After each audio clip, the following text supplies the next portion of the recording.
पश्चिमी उत्तर प्रदेश, जिसे यूपी के जाटलैंड के नाम से भी जाना जाता है, आज सियासत के नजरिए से ये जाटलैंड हर पार्टी के लिए अहम रोल निभाता है। इस जाटलैंड का केंद्र माना जाता है मुजफ्फरनगर जिले को। सियासत के लिहाज से मुजफ्फरनगर जिला कितना अहम है और इस इलाके का समीकरण क्या कहता है, इस रिपोर्ट में देखिए।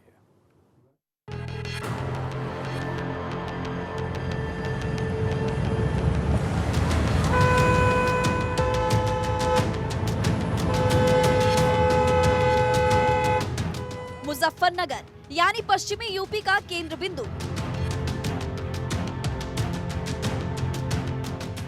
मुजफ्फरनगर यानी 24 के चुनावों का हॉटस्पॉट।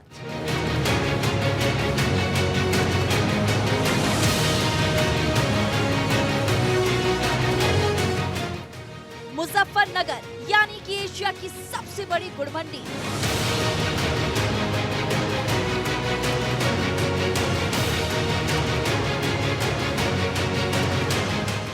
मुजफ्फरनगर के गांव कोल्हू पर पकते खुशबू आम है, लेकिन इन दिनों कोल्हू पर गुड़ के साथ सियासत पक रही है।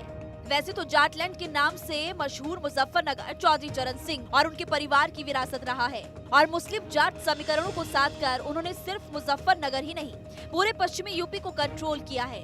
लेकिन 2013 के दंगों के बाद ये जाट मुस्लिम गठजोड़ टूट गया। दोनों समुदाय के बीच भरोसे की दीवार कुछ ऐसे दरकी कि तमाम कोशिशों के बाद भी ये दोनों समुदाय साथ नहीं आ सके।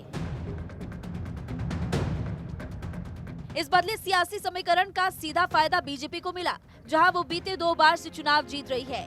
लेकिन विधानसभा चुनाव 2022 के आंकड़े पार्टी के लिए चिंताजनक है, क्योंकि मुजफ्फरनगर की 8 विधानसभा सीटों में बीजेपी सिर्फ 3 सीटों पर सिमट कर रह गई थी, जबकि सपा बसपा गठबंधन 5 सीटें जीतने में सफल रहा था। हालांकि बीजेपी ने एक बार फिर डॉक्टर संजीव बालियान पर तीसरी बार भरोसा जताया है। संजीव बालियान केंद्रीय मंत्री रह चुके हैं, साथ ही वो ताकतवर बालियान खाप से आते हैं, जिसके मुखिया चौधरी नरेश टिकैत हैं और जाट राजनीति की बेहतर समझ उन्हें और मजबूत कैंडिडेट बना देती है।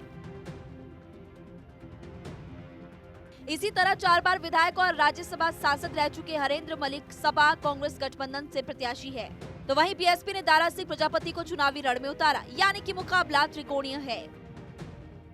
पिछले चुनाव में संजीव बालियान ने चौधरी अजीत सिंह को हराया था, लेकिन अब उनके बेटे बीजेपी के साथ हैं। लेकिन सवाल ये कि क्या वो जाट वोटर्स को भी अपने साथ ले पाएंगे। वैसे मुजफ्फरनगर की ये सीट बड़े बड़े दिग्गजों को धूल चटा चुकी है। 1971 में जब पूर्व पीएम चौधरी चरण सिंह बागपत छोड़कर यहाँ चुनाव लड़ने के लिए पहुंचे थे, तो उन्हें यहाँ हार का सामना करना पड़ा था। तो वहीं 2019 में उनके बेटे चौधरी अजीत सिंह को बीजेपी के संजीव बालियान ने हरा दिया था। मुजफ्फरनगर का एक रिकॉर्ड और है, वो ये कि यहाँ से कोई भी जीत की हैट्रिक नहीं लगा पाया। ऐसे में जब बीजेपी की तरफ से डॉक्टर संजीव बालियान चुनावी रण में है, तो सवाल ये है कि क्या वो ये रिकॉर्ड तोड़ पाएंगे। Bureau report, Bharat 24।